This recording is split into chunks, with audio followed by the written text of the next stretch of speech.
Kopal dan Kuali pun karena takut, mereka berdua pun ingin kembali ke kapal angkasa. Bowie pun di sini mempersilahkan jika ingin balik, tapi jika mau tersesat silahkan. Karena Bowie dan Octopus pun akan meneruskan perjalanan kembali. Kopal dan Kuali pun yang takut tak jadi balik ke kapal angkasa. Saat mereka mau berjalan, tiba-tiba Octopus pun melihat sesuatu yang meminta tolong, tapi saat mencari, Octopus pun tak melihat apa-apa. Mereka pun melanjutkan perjalanan kembali.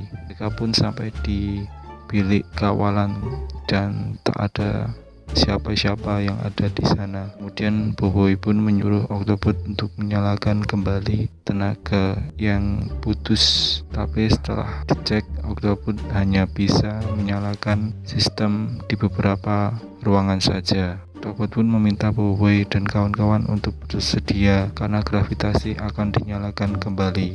Tapi Kopal pun di sini tak tahu maksudnya, jadi dia saja yang terbentur ke lantai. Saat asik bercanda pun tiba-tiba terdengar sesuatu dari atas ventilasi, tapi kata Joker itu hanya barang jatuh saja. Suasana pun tambah mencekam di sini. Kuali pun tiba-tiba memakan keripiknya karena dia ketakutan, dan ventilasi di atas pun berlubang. Sesuatu dari atas pun meminta tolong ke Joker dan Bowie dan kawan-kawan.